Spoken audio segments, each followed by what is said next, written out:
1 ராஜாக்கள் அதிகாரம் 3 வசனம் 9.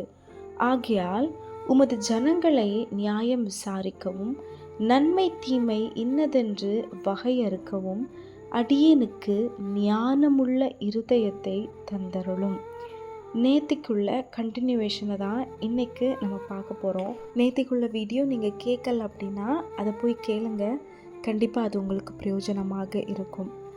சாலமோன் அவர்களிடத்துல கர்த்தர் உனக்கு என்ன வேணும் அப்படின்னு சொல்லி கேட்குறாங்க. அப்பொழுது தான் அவங்க கேட்ட வார்த்தைகள் தான் இது. உங்கள் ஜனத்தை நான் நியாயம் விசாரிக்க நன்மை தீமை என்னது அப்படின்னு நான் வகை அறுக்க எனக்கு ஞானமுள்ள இருதயம் வேணும் அப்படின்னு சொல்லி கேட்குறாங்க.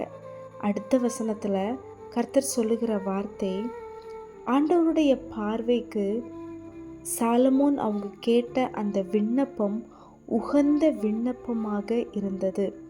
அதே கீழே வசனத்தில் பார்க்குறோம், அவங்களிடத்துல நிறைய ஆப்ஷன்ஸ் இருக்கலாம்ல. நீ நீடிய நாட்களை கேட்கல, ஐஸ்வர்யத்தை கேளாமல், உன் சத்துருவுடைய அதாவது உன் சத்துருவுக்கு விரோதமாக இதெல்லாம் பண்ணுங்க அப்படின்னு நீ எதுவும் கேட்காம நீ கேட்டது உகந்த விண்ணப்பமாக இருந்தபடியால் கர்த்தர் அந்த ஞானத்தையும் உனக்கு தரேன், அதோடு நீ கேளாதவைகளையும் உனக்கு நான் தரேன் அப்படின்னு சொல்லி கர்த்தர் அந்த இடத்துல ஒரு ஆசீர்வாதத்தை சாலமோன் அவங்க மேலே வைக்கிறாங்க. இன்றைக்கி நம்மளுடைய வாழ்க்கையில் தேவைகள் அநேகம் இருக்கலாங்க. அந்த தேவைகளை மட்டுமே டெய்லி உட்காந்து ஏசப்பா கிட்ட சொல்லிகிட்டே இருக்கிறோமா?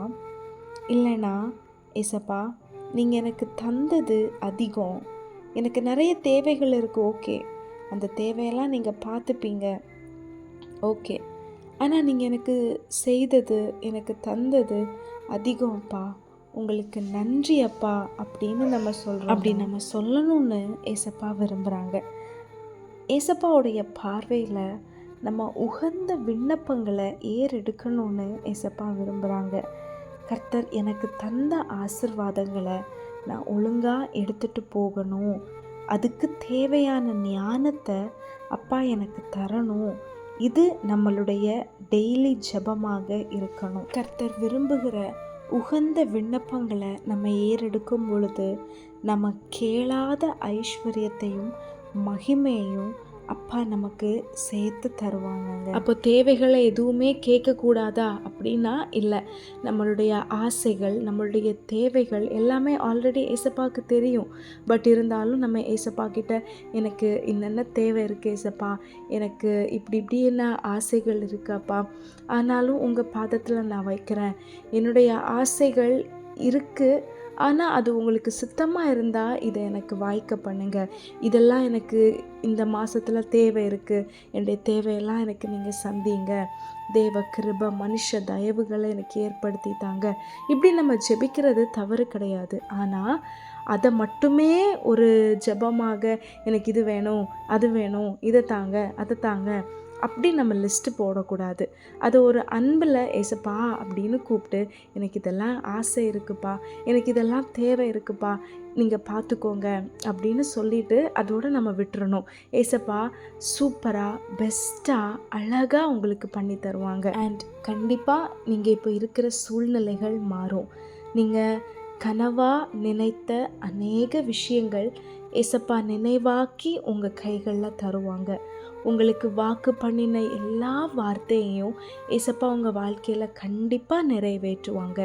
ஆனால் நம்ம ஆசீர்வாதமாக இருக்கும் பொழுது, நன்மைகள் நம்ம வாழ்க்கையில் நம்மளை சுற்றிலும் நிறைந்திருக்கும்போது நம்ம ரொம்ப கேர்ஃபுல்லாக இருக்கணும். சாலமோன் அவங்க வாழ்க்கையில் ஆரம்பம் நல்லா தான் இருந்தது. ஆனால் அவங்களுடைய முடிவு பார்த்திங்கன்னா அவங்க அந்நிய தேவர்களிடத்தில் போய்க்கிற வேண்டிய அந்த சூழ்நிலைகளுக்குள்ளே தள்ளப்பட்டாங்க. நம்மளிடத்துல நம்மளை நம்பி ஏசப்பா சில ஆசீர்வாதங்களை தரும்போது அதை ரொம்ப கேர்ஃபுல்லாக நம்ம எடுத்துகிட்டு போகணும்.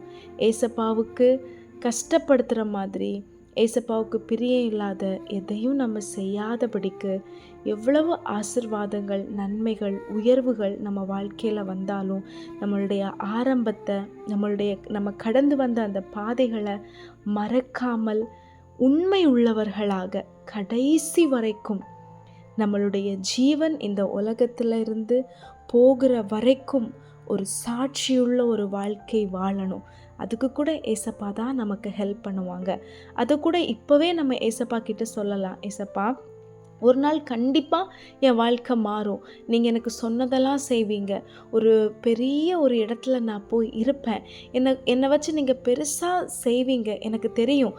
நீங்கள் அப்படிப்பட்ட வார்த்தைகள் தானே தந்துட்டுருக்கிறீங்க, நீங்கள் சொல்லிட்டு செய்யாமல் இருக்கிறவர் கிடையாது, கண்டிப்பாக எனக்கு செய்வீங்க.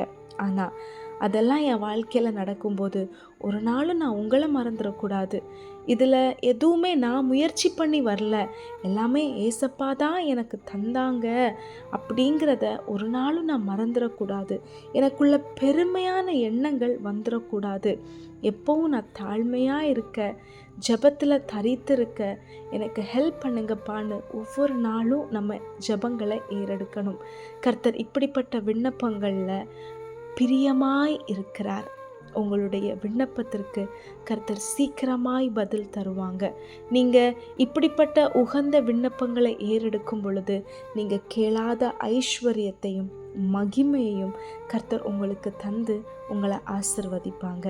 ஆமென். Have a blessed day. God bless you.